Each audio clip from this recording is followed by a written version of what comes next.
Bonjour tout le monde, je suis heureux de vous retrouver dans cette vidéo de présentation.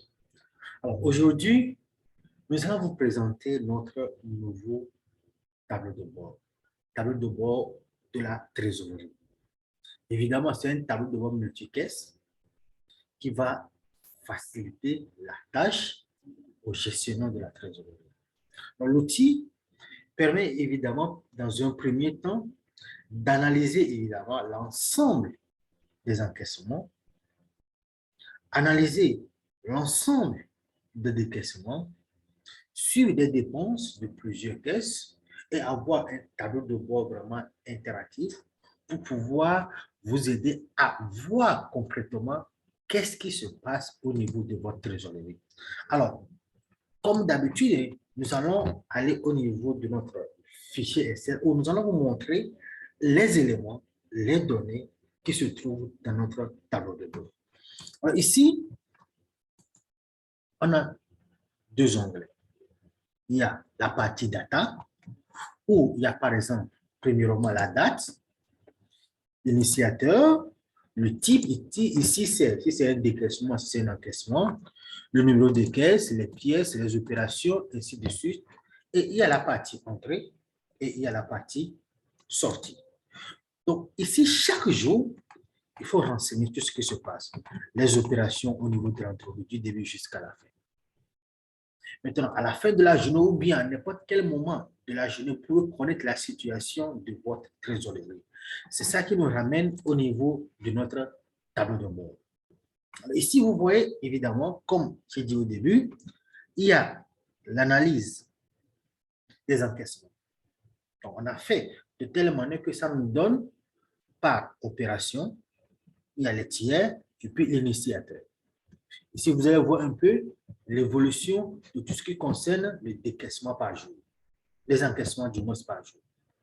Et en bas, il y a l'analyse des décaissements qui sont là.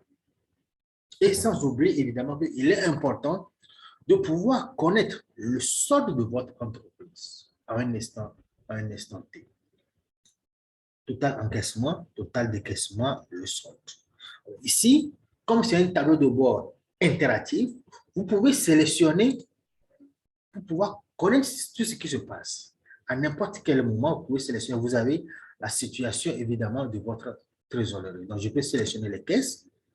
Je peux même aller sélectionner, évidemment, les mois. Je sélectionne les mois pour voir, OK, par exemple, le mois de janvier, quelle est ma situation au niveau du mois de janvier, le solde en fin janvier, la situation au niveau du mois de février, et ainsi de suite. Alors, évidemment, l'avantage de ce tableau de bord, c'est que vous pouvez à un moment faire quoi? Ajouter d'autres éléments. Ici, par exemple, nous sommes arrêtés au niveau du mois d'avril. Supposons qu'il y a les données du mois de mars qui sont là, le mois de mai, du mois qui sont là. Donc, je vais copier les données là du mois de mai. Je pars au niveau de mon data et je colle en bas, je vais coller et les données du mois de mai sont arrivées. Donc, évidemment, je vais enregistrer. Après, il suffit seulement d'aller au niveau de données et j'actualise tout ce qui est là. Donc, quand j'actualise, vous allez voir évidemment qu'il va y avoir l'actualisation de notre tableau de bord, évidemment, de manière automatique. Donc, nous allons aller ensemble au niveau de notre tableau de bord. Et qu'est-ce que vous constatez? Il y a évidemment des mouvements qui sont là. Et voilà la situation du mois de mai. Au niveau du mois d'avril, nous avons le mois d'avril, évidemment, okay, voilà la situation qui est là. En avril, on a fait quoi? On a fait beaucoup de décaissements, mais on n'a pas fait d'encaissement.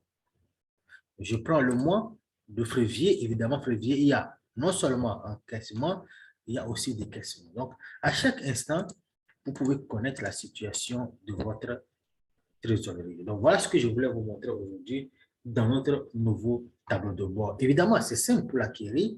Vous pouvez nous contacter. Nous allons vous donner les modalités pour pouvoir acquérir ce tableau de bord. Merci et à bientôt.